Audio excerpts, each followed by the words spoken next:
Teachers and school workers of Reddit, what was the worst conference you ever had with a parent? I had a meeting with a student who was failing 10th grade English and her dad. He marches into my classroom and says, "I don't like my student's grade. What can you do to make this right?" Dude. This isn't a restaurant. I'm not going to comp your grade because you threw a fit. If your kid hasn't done her work or come to a single tutoring session, that's not my fault. A student was reading way behind grade level, but mom thought he was gifted. Myself and a reading specialist brought her on grade level reading passage to the conference and had a student read it. He made 77 errors in a 130 word passage. Mom looked at us and said, "See, I told you he could read." When I was student teaching, my mentor teacher was accused of failing a girl because she was black. The girl herself never said anything about it, but her parents sure did. When it came time for a conference, everyone was there: the girl, her parents, the principal, a counselor, my mentor, and me. My mentor let the parents have their say, explain their reasoning. There wasn't much, and continued to accuse her of being racist. Once it was her turn to reply, my mentor reached into her bag and pulled out a family portrait. It was of herself, her black husband, and their biracial daughter. She just set it on the table and the girl's parents immediately stood up and left. I haven't seen anything like it, or as hilarious, since. Mine is a little different. No angry parents, just you. I was teaching grade 7 during my internship, and was speaking to the parent of a high-needs student. Without going into too much detail, the girl we were speaking of had little to no long-term or working memory, and limited ability to communicate needs and wants. Anyways, her mother was complaining to us about the bus driver and told us, "Anne had scabies last month and I don't think he even bothered cleaning her seat on the bus." My partner teacher and I just stared at each other for a second. The mother hadn't informed the school about the kid having scabies. We hadn't cleaned her desk, the couches, or anything else. And I let this kid hug me every day. I took like 6 showers that night. I have told this story in a similar thread, but it works for this one as well. My wife is an elementary school teacher and suspected that one of her students may be autistic. The kid wouldn't communicate well at all, had issues with using the bathroom, and showed other classic signs of autism. My wife had a conference with the mother and explained that she would like him to be evaluated, but the mother refused and said that if her son did have autism, my wife was the one who caused it. My wife has learned to handle those situations much differently now. Being accused of causing autism will do that. I have one for this. I'm a 7th and 8th grade teacher in Philadelphia. This young man's mom had gotten him identified as gifted when I taught him. He was failing multiple classes, refused to do any work, slept through classes, and took no responsibility.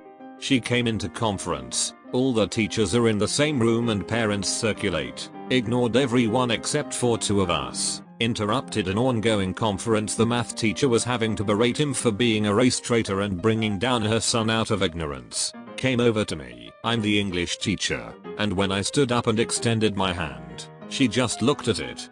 She then looked me in the eye and told me no. You're not even worth it. She turned around and started out of the room, cursing the staff to no one in particular. The Spanish teacher tried to talk to her and got cursed out, so the Spanish teacher called security to have her escorted out of the building. The mom then tried to use evasive maneuvers to avoid security, but was eventually caught and escorted out, told she was no longer welcome on our premises. She tried to sneak into the next conference, but was caught. When I was student teaching, I sat in on conferences with my cooperating teacher. One girl showed up to the conferences dressed up nicer than I've ever seen her at school, sat up straight, and was smiling from ear to ear. It was really awkward when the main teacher told her parents she was reading below grade level, failing math, and had not passed a spelling test this quarter. Had the confidence and presence of a valedictorian, though. Had a conference with a parent about their child's performance. Mom kept asking me if I thought there was something wrong with her daughter, 1st grade. I explained that she was capable but needed to do the homework that was sent home and could use some extra practice in a few areas. She continued to ask if I thought something was wrong with her. I continued to say no. At the end of the conference she asked one more time, and added, "Because if you think there is, The doctor is ready to give her meds, you just need to fill out this form. I was a first year teacher and I have a very young face. When I go out with my sister, 5 years younger, I get carded and she doesn't. When you look like your students, you have to do whatever you can to maintain your position of authority in the class until you get well established in the school, so I try to dress in a very formal way to set myself apart from the students.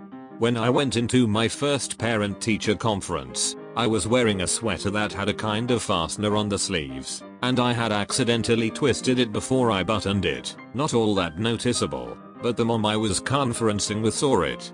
Before I could stop her, there was a rush of mothering and "Oh here honey, let me fix that."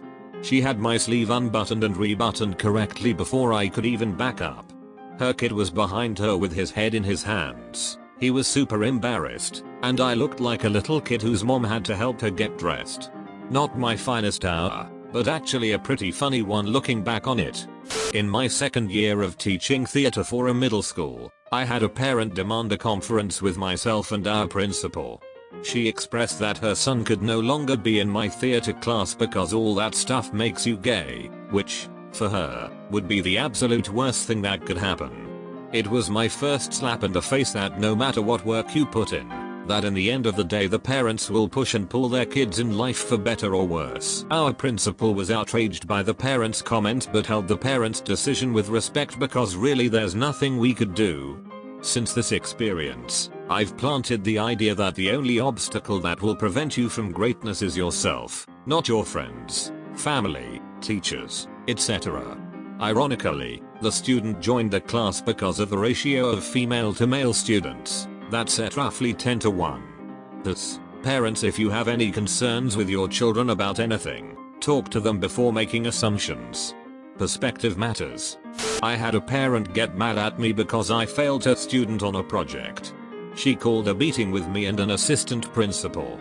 We both tried in vain to explain that the project wasn't even due yet, that her child was right on track in terms of being prepared to turn everything in on time, and that her daughter was doing just fine. She then tried to complain that I was failing her daughter because her daughter thought I was mean and wouldn't come to morning tutorials because she was afraid of me. I told her it was impossible for me to fail her daughter for not coming to tutorials since they are in no way tied to grades, and furthermore, her daughter was not failing my class, she was making a low B, which is perfectly acceptable in a more rigorous pre-advanced placement class. Most irrational person I ever met. She insisted on having her daughter transferred from my class. I had to call in a dad of one of my high school girls after she got sassy with me, refused to do any work and was failing. He spent the entire conference with his phone in front of his face. He took a phone call while I was talking to him and he got my name wrong several times. The girl was a little female dog but suddenly it all made sense. When the kid and his dad showed up, Dad almost had a freak out because of some desk toy I have and the son kept slumping forward because he was about to pass out. Poor kid never had a chance. Parent yelled at me for probably 3 minutes straight because I didn't call him when his child didn't show up to my classroom. He never talked to me about doing it, and I had no idea the kid had suicidal tendencies. Apparently the kid tried to kill himself several times in the 1-minute walk to my classroom. If no one told me, how am I supposed to know what happens outside my door? A different parent complained to me that no one knew where her child was. Like she hadn't seen the kid in over a month. A month? You are his guardian. The kid was hanging out with a gang close to the school. The worst was when a mother of student in our music department threatened to yank her daughter out of the school if she wasn't given a solo, "Oh Holy Night," in the Christmas concert. I explained that not only did her daughter not have the skills or voice required for the part, but that she had also made it clear she didn't want to do it, that it was entirely her mother's attempt to turn her into a star. I'm the student, but this had to be awkward. In kindergarten, my teacher asked the class what they wanted to be when they grew up. I said a garbage man. Concerned, my teacher met with my parents only to find out that my dad was a garbage man. Whoops. The kid showed up but the parent didn't, and after a few minutes the girl said she would go home and get her mom. No cell phone or house phone. The girl was gone about 20 minutes, came back with mom who was reeking of breath. So was the girl. A few furtive calls to the police and CPS and they were both hauled away. We never did get to talk to the mom about the daughter's hygiene issues and academic struggles, but I feel like we solved the problem nonetheless. I hate to pull the cliche not a teacher, but I have one that one of my high school English or American history teachers mentioned once. He was in a conference with a girl and her father, and the girl had grades good enough that she was going to be the first person in her family to go to college. She was eligible for a ton of scholarships. But, as it stood, she wasn't going to get any of them because her dad didn't want to tell anyone what his annual income was. My teacher said that was the closest he came to hitting one of his students' parents. What was the worst conference you've ever had? Leave it in the comments below.